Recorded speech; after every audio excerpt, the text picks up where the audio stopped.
Good morning friends. स्वागत है आपका बीएस ब्लॉग्स में।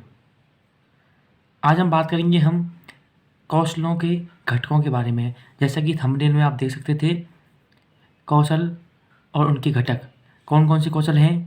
प्रस्तावना कौशल हुआ अपना, प्रश्न कौशल, व्याख्या कौशल, प्रदर्शन कौशल, श्यामपट्ट कौशल आदि आदि कौशलों के हम घटकों के बारे में अध्ययन करेंगे, उनको जानेंगे। तो शुरू करते हैं हम विभिन्न कौशलों के घटक। तो प्रस्तावना कौशल के घटक देख लेते हैं हम पहले। देखो, प्रस्तावना कौशल मैं करा चुका हूँ। प्रस्तावना कौशल के बाद मैंने प्रदर्शन कौशल भी करा दिया है। उसके बाद हम व्याख्या कौशल की मैं वीडियो डाल चुका हूँ और एक दो एक्स्ट्रा डाल दूंगा, ठीक है ना। तो प्रस्तावना कौशल शुरू करते हैं। प्रस्तावना कौशल के घटक: पूर्व ज्ञान से संबंधित, विद्यार्थी के उत्तर का प्रयोग, क्रमबद्धता, संक्षिप्तता, प्रस्तावना की प्रभावशीलता। इनमें से कौन सा टॉपिक, कौन सी लाइन आपको समझ में नहीं आई? पूर्व ज्ञान से संबंध होना चाहिए, विद्यार्थियों के उत्तरों का प्रयोग हमें करना चाहिए, उसमें एक क्रमबद्धता बताया था आपको मैंने, जिगजैग, वो होनी चाहिए। चौथी बात संक्षिप्तता, क्योंकि माइक्रो टीचिंग के अंतर्गत आता है प्रस्तावना कौशल। तो माइक्रो का मतलब सूक्ष्म करना उसको, ठीक है ना। 5 से 7 मिनट संक्षिप्त में ही अपना पढ़ाना होता है। प्रस्तावना की प्रभावशीलता, उसमें थोड़ा प्रभावशीलता हो तो पढ़ाने में थोड़ा अच्छा रहता है, ठीक है ना। अब बात करेंगे हम प्रश्न कौशल के घटक।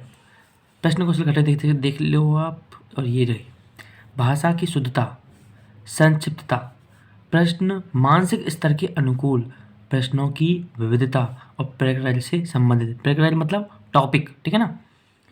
प्रकृति से संबंधित, देखो भाषा की शुद्धता होनी चाहिए, संक्षिप्तता बता चुका हूँ, इतना विस्तारपूर्वक नहीं वर्णन करना है, छोटे छोटे पदों में मैंने संक्षिप्त रूप से उसको लिखना होता है।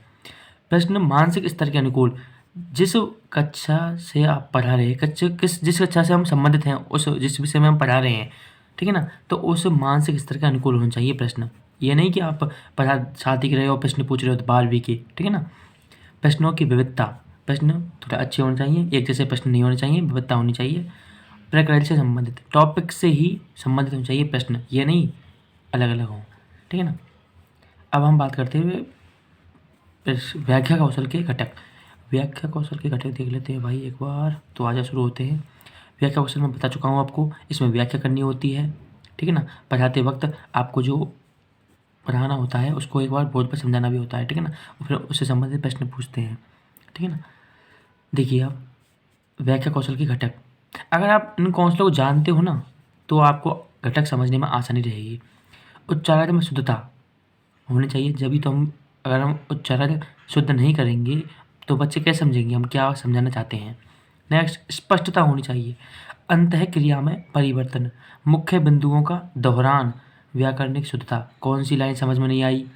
चलो मैं और बताता हूँ। अंतः क्रिया में परिवर्तन नहीं होना चाहिए, ठीक ना, मतलब अपने अंदर जो हमारे हाव भाव हैं एक डायरेक्शन में होने चाहिए, ठीक है ना। दूसरा, मुख्य बिंदुओं का दोहरान, जो मेन पॉइंट होते हैं उनका बार बार रिवीजन समझाने के लिए। व्याकरणिक शुद्धता होनी चाहिए, शब्दों का उचित इस्तेमाल करना है अर्थात। अब देखिए, अब बात करते हैं हम प्रश्न कौशल के घटक की।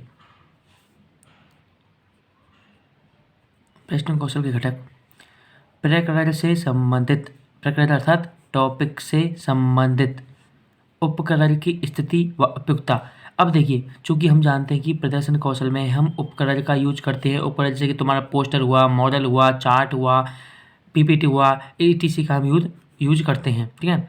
इसमें कुछ भी ले सकते हैं, जैसे कि हम कोई बोर्ड पे डायग्राम बना दिया, कोई पीपीटी के थ्रू बना दिया, कोई मॉडल बना दिया, कोई चार्ट बना दिया, कोई पोस्टर से समझाया। तो उपकरण की स्थिति व उपयुक्तता होनी चाहिए।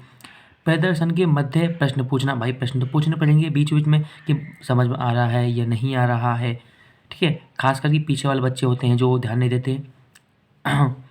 मुख्य बिंदुओं पर ध्यान केंद्रित करना, जो मेन पॉइंट होते हैं उन पर ध्यान केंद्रित करना कि इसको बच्चे उसको अंडरलाइन भी कर सकते हैं हम, कि देखो ये है मेन, इसको अंडरलाइन कर दिया, समझा दिया और 2 बार रिपीट कर दिया।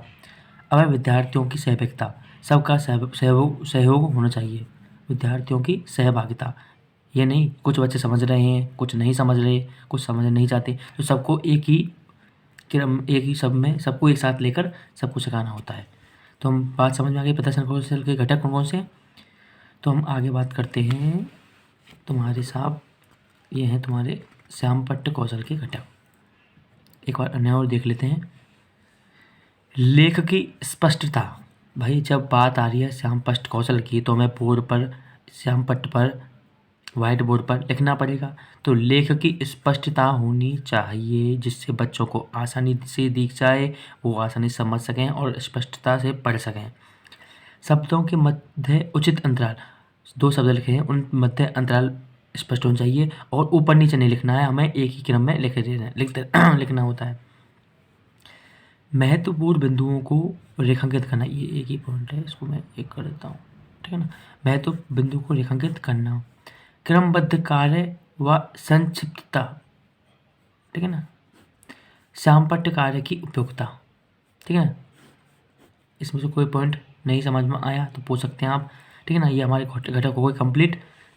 प्रस्तावना कौशल कंप्लीट, प्रश्न कौशल, उसके बाद व्याख्या कौशल, फिर हमने बात की थी प्रदर्शन कौशल की घटक की, और लास्ट में था हमारा श्यामपट्ट कौशल के घटक भी हमने कंप्लीट कर लिए।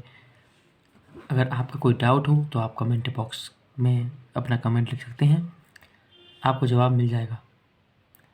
इसके अलावा मैं लेसन प्लान डायरी अभी काम कर रहा हूँ, उसमें धीरे धीरे आपको वीडियो पहुँच जाएगी। अगर आप मेरे चैनल BS ब्लॉग्स में नए हैं तो सब्सक्राइब करना, और आपको वीडियो अच्छी लगे तो शेयर करना ना भूलें। धन्यवाद।